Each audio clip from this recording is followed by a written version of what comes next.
digital titans. Everything else is the same, but I've just tried to change the format of the show. In fact, instead of an episode, I'm just trying to make it I'm calling it a show going forward, where we would not only talk about updates, but we would also be talking about a lot of things and the repercussions of those, a lot of strategies, good things, bad things, what do's and don'ts in digital marketing. Basically, this is going to be a daily show where I keep you updated with everything that's going around in digital, not just the updates. On that note, it is widely believed that SEO is regaining all the past glory. For some of us, SEO never lost its glory, but think about it, with Corona around and a lot of companies with respect to the Facebook boycott. I'm not pretty sure if all of you understand this, but Facebook has recently gone into a mode. About 200 global brands have decided that they're going to boycott advertising on Facebook. And that is a big blow for Facebook, and it is going to be a big, drastic, dramatic hit in terms of ad revenues, if you ask me. Now, why did this happen? Now, all this happened because of a movement called Stop Hate for Profit, where Facebook was not voicing enough about voters' rights and suppression of voters, and they also did not. There were also cases where they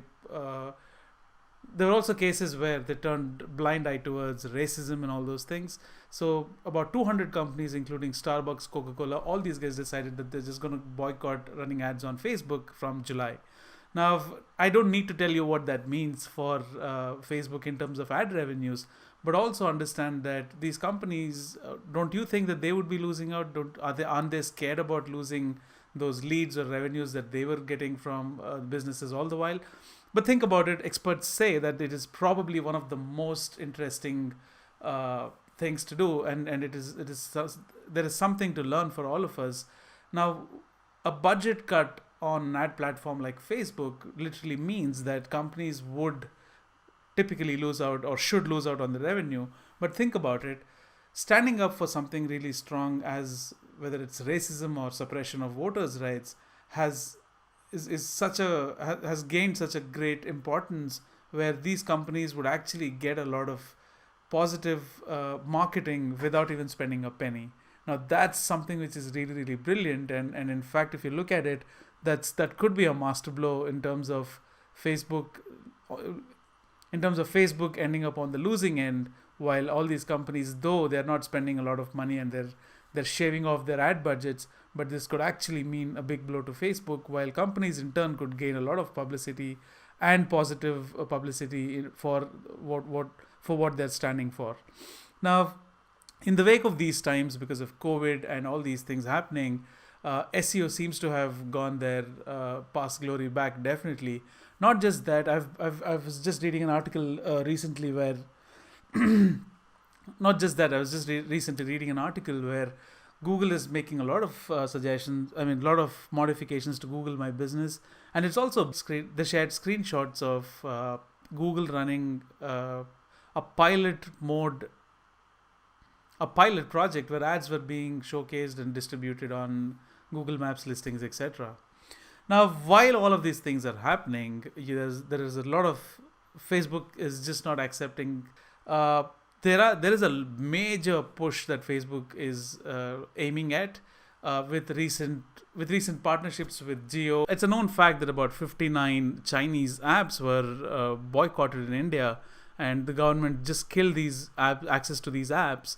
Now, a lot of Indian startups are emerging in the wake of this situation. Not just that, Facebook is actually aiming big. When I say aiming big, I really mean it. It could be Facebook venturing into education, where they're just supporting the government body of Central Board of Secondary Education. Now they're driving a major push there, and they're clearly expressing interest in supporting that, where they would be training students and the teachers and the faculty when it comes to digital well-being or whatever. It could be as simple as releasing a guide on Instagram about digital wellness. It can mean anything. And if you have not heard about it, Instagram is recently launched something called as Instagram Reels, which is almost like TikTok, but it's capitalizing on the situation where TikTok could not do anything in the Indian market because it was a decision taken by the government to ban the app. Now Facebook is going great guns with Reels. Now to access Reels, you just have to go to your Instagram, click on the camera, and you would just see a Reels option, like how you see Boomerang or Boomerang and other filters and effects. You could add AR filters to the Reels videos that you shoot on your phone. Not just that, you could also start looking at adding audio, original audio, and then you can just actually record videos like how you... in fact, it's a replacement for TikTok, and I think Indians who are hooked on to these apps like TikTok, I think they would find some kind of solace in resorting to the new feature that's rolled out, which is Instagram Reels. It's aiming at the big e-commerce pie of India, considering there's a huge advantage in terms of the user base in India. If you look at what's happening on the anti-China sentiments in India, India aggressively boycotting Chinese products, boycotting Chinese apps. They're also encouraging people to manufacture in India. A lot of handicrafts, a lot of Indian-made products are making their way into the market. Now, it's such a right time for Facebook and for anybody who is into e-commerce, for that matter. We're not just talking about Facebook. If you happen to be an e-commerce seller, I think this is the right time for you to capitalize on Instagram shopping or Facebook shops. You can start aggressively going ahead and using Reels, which is a direct replacement for TikTok. Don't be surprised if you'll start seeing ads which are made out of these Reels, which is very, very cost effective in terms of production.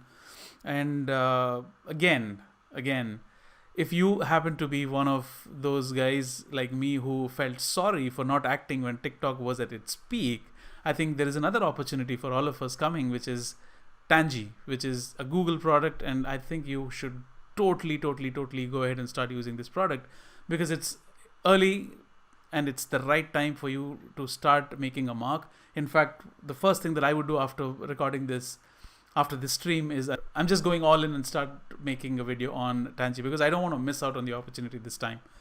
That reminds me that talking about Google, so Google is relaunching its Google Plus, which it killed last year. And it's called Google Currents now, where it is only available for enterprise customers now, which means you and I cannot access it unless we have an enterprise account. This is something that's, and the app description reads something like this.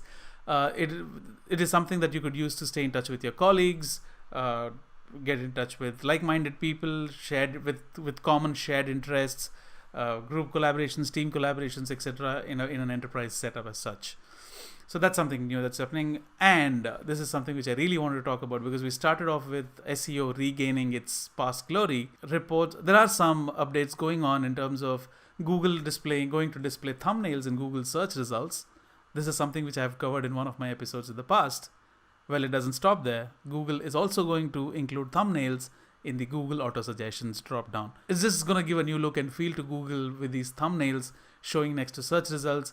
I wonder how SEO is going to adapt and what you would have to do in terms of SEO to kick in and start making great progress in terms of SEO. It's going to be quite interesting to see how this is going. In all reality, SEO is back. You will start thinking SEO as a part of the culture of marketing a product, not just as a quick fix to arrive at something. Takeaways from this session: SEO is back with a bang, and I think for all those who ever thought that SEO was going to die or SEO is dead and it's only the paid ads and it's only social, it's all coming back, right? So SEO is still going to be great, but with a lot of organized approach and with a no bullshit quick fix approach. Now, this is something which is really, I found it really interesting, and it's a common problem. So how many times have you gotten your name misspelled by somebody? And if that's happening in a professional setup, it's quite embarrassing, and I've been in that situation a lot of times. So LinkedIn is introducing a new feature where you could upload audio of how your name is pronounced, which solves a lot of problems where people don't even have to think about what to call you or how should they pronounce your name. It's just there in your profile settings. You just go to profile and you can upload an audio about how your name is pronounced. So I think that's going to be quite interesting to see how that progresses. All right. So what else do we have here? Let me do a quick check as to if I missed out on anything. I think that's about it. What else? Yeah, I think that's about it. So I think the next episode is going to be very interesting with things like how artificial intelligence is making way into LinkedIn and what are the new modifications and new approach altogether. The format of the show is changed and this is going to be, I have not thought about a name, so let me think about it. And I'll see you again tomorrow with a new name and a new set of interesting updates and a lot of interesting discussions. Until then, this is your host, Casey, and you take care, be good, see you again.